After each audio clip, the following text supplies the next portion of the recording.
अध्याय 42। जब याकूब ने सुना कि मिस्र में अन्न है, तब उसने अपने पुत्रों से कहा, तुम एक दूसरे का मुंह क्यों देख रहे हो? फिर उसने कहा, मैंने सुना है कि मिस्र में अन्न है, इसलिए तुम लोग वहां जाकर हमारे लिए अन्न मोल ले आओ, जिससे हम न मरें वरन जीवित रहें। अतः यूसुफ के 10 भाई अन्न मोल लेने के लिए मिस्र को गए। पर यूसुफ के भाई बिन्यामीन को याकूब ने ये सोचकर भाइयों के साथ ना भेजा कि कहीं ऐसा ना हो कि उस पर कोई विपत्ति आ पड़े। इस प्रकार जो लोग अन्न मोल लेने आए, उनके साथ इस्राएल के पुत्र भी आए, क्योंकि कनान देश में भी भारी अकाल था। यूसुफ तो मिस्र देश का अधिकारी था और उस देश के सब लोगों के हाथ वही अन्न बेचता था। इसलिए जब यूसुफ के भाई आए, तब भूमि पर मुंह के बल गिर के उसको दंडवत किया। उनको देखकर यूसुफ ने पहचान तो लिया, परंतु उनके सामने भोला बन के कठोरता के साथ उनसे पूछा, तुम कहां से आते हो? उन्होंने कहा, हम कनान देश से अन्न मोल लेने के लिए आए हैं। यूसुफ ने अपने भाइयों को पहचान लिया, परंतु उन्होंने उसको ना पहचाना। तब यूसुफ अपने उन स्वप्नों को स्मरण करके जो उसने उनके विषय में देखे थे, उनसे कहने लगा, तुम भेदिए हो, इस देश की दुर्दशा को देखने के लिए आए हो। उन्होंने उससे कहा, नहीं नहीं, हे प्रभु, तेरे दास भोजन वस्तु मोल लेने के लिए आए हैं। हम सब एक ही पिता के पुत्र हैं, हम सीधे मनुष्य हैं, तेरे दास भेदिए नहीं। उसने उनसे कहा, नहीं नहीं, तुम इस देश की दुर्दशा देखने ही को आए हो। उन्होंने कहा, हम तेरे दास 12 भाई हैं और कनान देशवासी एक ही पुरुष के पुत्र हैं, और छोटा इस समय हमारे पिता के पास है और एक जाता रहा। तब यूसुफ ने उनसे कहा, मैंने तुमसे कह दिया कि तुम भेदिए हो, अतः इसी रीत से तुम परखे जाओगे।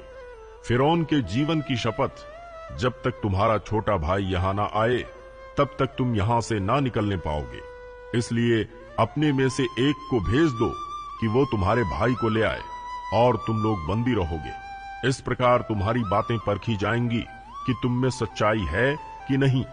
यदि सच्चे ना ठहरे, तब तो फिरौन के जीवन की शपथ तुम निश्चय ही भेदिए समझे जाओगे। तब उसने उनको 3 दिन तक बंदी गृह में रखा। तीसरे दिन यूसुफ ने उनसे कहा, एक काम करो, तब जीवित रहोगे, क्योंकि मैं परमेश्वर का भय मानता हूं। यदि तुम सीधे मनुष्य हो, तो तुम सब भाइयों में से एक जन इस बंदी गृह में बंधुआ रहे, और तुम अपने घर वालों की भूख मिटाने के लिए अन्न ले जाओ, और अपने छोटे भाई को मेरे पास ले आओ। इस प्रकार तुम्हारी बातें सच्ची ठहरेंगी और तुम मार डाले ना जाओगे। तब उन्होंने वैसा ही किया। उन्होंने आपस में कहा, निसंदेह हम अपने भाई के विषय में दोषी हैं, क्योंकि जब उसने हमसे गिड़गिड़ाकर विनती की, तब भी हमने ये देखकर कि उसका जीवन कैसे संकट में पड़ा है, उसकी न सुनी। इसी कारण हम भी अब इस संकट में पड़े हैं। रूबेन ने उनसे कहा, क्या मैंने तुमसे ना कहा था कि लड़के के अपराधी मत बनो? परंतु तुमने ना सुना। देखो, अब उसके लहू का पलटा लिया जाता है। यूसुफ की और उनकी बातचीत एक दुभाषिया के द्वारा होती थी। इससे उनको मालूम न हुआ कि वो उनकी बोली समझता है। तब वो उनके पास से हटकर रोने लगा। फिर उनके पास लौटकर और उनसे बातचीत करके उनमें से शिमोन को छांट निकाला और उनके सामने उसे बंदी बना लिया। तब यूसुफ ने आज्ञा दी कि उनके बोरे अन्न से भरो और एक एक जन के बोरे में उसके रुपए को भी रख दो। फिर उनको मार्ग के लिए भोजन वस्तु दो। अतः उनके साथ ऐसा ही किया गया। तब वे अपना अन्न अपने गदहों पर लाद कर वहां से चल दिए।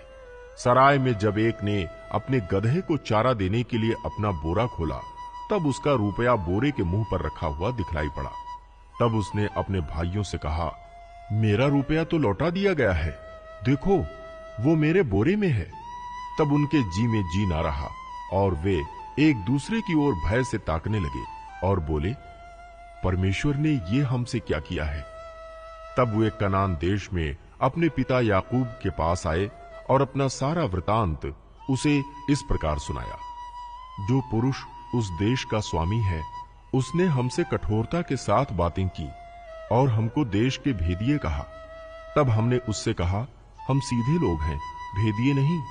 हम 12 भाई एक ही पिता के पुत्र हैं, एक तो जाता रहा, परंतु छोटा इस समय कनान देश में हमारे पिता के पास है। तब उस पुरुष ने, जो उस देश का स्वामी है, हमसे कहा, इससे मालूम हो जाएगा कि तुम सीधे मनुष्य हो। तुम अपने में से एक को मेरे पास छोड़ के अपने घर वालों की भूख मिटाने के लिए कुछ ले जाओ, और अपने छोटे भाई को मेरे पास ले आओ। तब मुझे विश्वास हो जाएगा कि तुम भेदिए नहीं, सीधे लोग हो। फिर मैं तुम्हारे भाई को तुम्हें सौंप दूंगा और तुम इस देश में लेन देन कर सकोगे। ये कहकर वे अपने अपने बोरे से अन्न निकालने लगे। तब क्या देखा कि एक एक जन के रुपए की थैली उसी के बोरे में रखी है। तब रुपए की थैलियों को देखकर वे और उनका पिता बहुत डर गए। तब उनके पिता याकूब ने उनसे कहा, मुझको तुमने निर्वंश कर दिया। देखो, यूसुफ नहीं रहा और शिमोन भी नहीं आया, और अब तुम बिन्यामीन को भी ले जाना चाहते हो। ये सब विपत्तियां मेरे ऊपर आ पड़ी हैं। रूबेन ने अपने पिता से कहा, यदि मैं उसको तेरे पास न लाऊं तो मेरे दोनों पुत्रों को मार डालना। तू उसको मेरे हाथ में सौंप दे, मैं उसे तेरे पास फिर पहुंचा दूंगा।